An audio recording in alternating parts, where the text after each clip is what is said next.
हजारों साल नरगिस अपनी बेनूरी पे रोती है, बड़ी मुश्किल से होता है चमन में दीदावर पैदा। अल्लामा इकबाल ने जब यह शेर लिखा होगा तो उनको नहीं पता होगा कि 21वीं सदी के दूसरे दशक में कोई ऐसा अभिनेता अपने अभिनय के उस उरूज पर पहुंचेगा जहां तमाम सिनेमा चिकने गालों और गालों पर पड़े गड्ढों पर लहालोट हो रहा होगा। वहां एक आदमी अपनी आवाज में भरी खराश और चेहरे पर उम्र के ढलते निशानों को लिए हुए दुनिया के जवानों को अपनी आंखों के इशारों पर नचा के रख देगा और साबित करेगा कि हजारों साल नरगिस अपनी बेनूरी पर जब रोएगी तो असल में खुदा का करम होगा और एक ऐसा नूर पूरे जहान पर पसर जाएगा जिसको सदियां सलाम करेंगी और तमाम पैमाने धरे के धरे रह जाएंगे।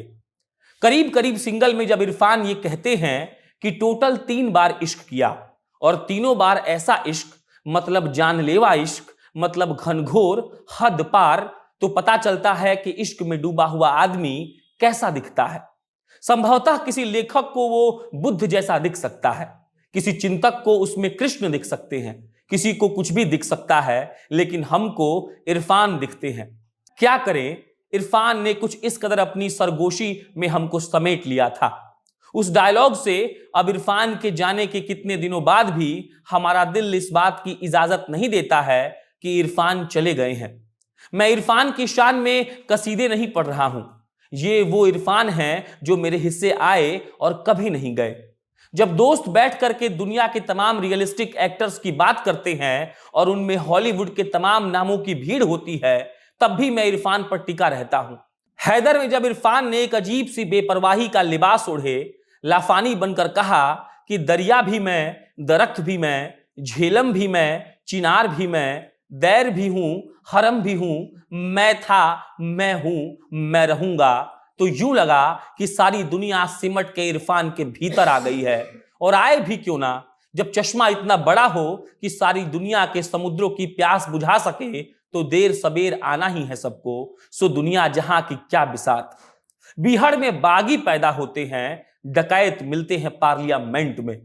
पान सिंह तोमर बनकर जब इरफान खान ने ये डायलॉग बोला था तो हम बिहार को देख रहे थे और बिहार छोड़कर पूरी दुनिया हमें बीहड़ नजर आ रही थी। और वहीं से उसी बीहड़ में बैठकर हमने सोचा था कि इसी बीहड़ से निकलकर हम बिहार के पार्लियामेंट में बैठे डकैतों की कहानियां पूरे बिहार को घूम घूम कर सुनाएंगे। और हमारे लिए इरफान यही थे।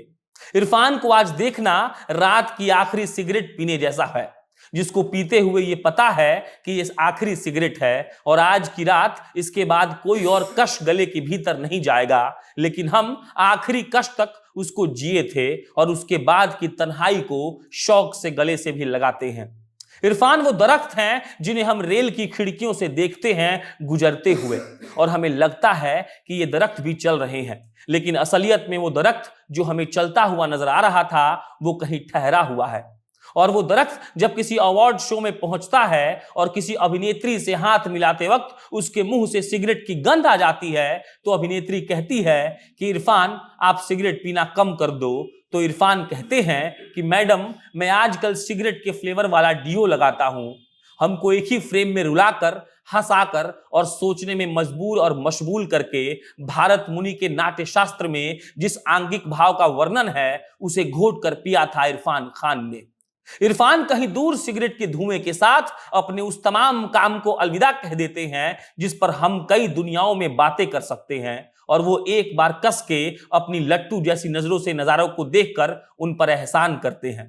और हमेशा के लिए उन डोलती नजरों को रोक देते हैं और हमें लगता है कि ये कहानी खत्म हुई, लेकिन कलाकार असलियत में मर चुका होता है। जब इरफान ने ये साली जिंदगी में डायलॉग कहा था कि लोग सुनेंगे तो क्या कहेंगे, चूतिया आशिकी के चक्कर में मर गया और लौंडिया भी नहीं मिली,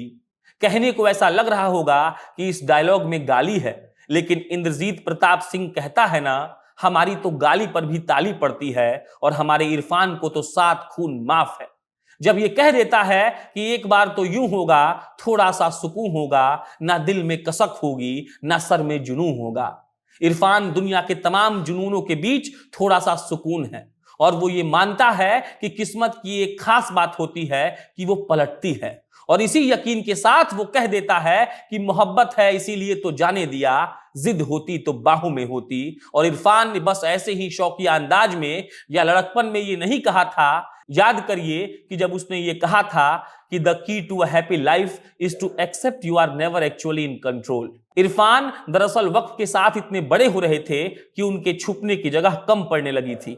हम सभी को अपनी जिंदगी में एक ऐसा वक्त आता है जब छुपने के लिए हम एक ऐसी गुफा तलाश करते हैं जहां पर हम अपने घुटनों के बीच अपना सर रखकर खुद से खुद को छुपा सके, क्योंकि हमने जिंदगी में कुछ ऐसा किया होता है जो हमको करना नहीं पड़ता या करना नहीं चाहते हैं, बस हो जाता है। और धीरे धीरे हम एक शैतान की तरह बड़े होने लगते हैं और हमारे भीतर का शैतान हमसे एक रोज एक चाल चलने को कहता है। और वो चाल इसलिए होती है कि इंसान के जिस्म में घर कर चुका शैतान कभी सामने नहीं आता। उस शैतान का जिस्म बनते बनते हम एक रोज दुनिया से छुप जाना चाहते हैं और चाहते हैं कि किसी जिस्म की रूह तो रहे लेकिन उस जिस्म की कोई पहचान न रहे, क्योंकि हमें एक रोज ये यकीन बतरज होने लगता है कि ये शहर है, ये दुनिया हमें जितना देती है उसके बदले में हमसे कहीं ज्यादा ले लेती है और हम अपना कमाया हुआ कुछ भी नहीं देना चाहते हैं, क्योंकि उसमें हमारा पसीना और खून शामिल होता है और हम हर कतरे के मालिक बने रहना चाहते हैं।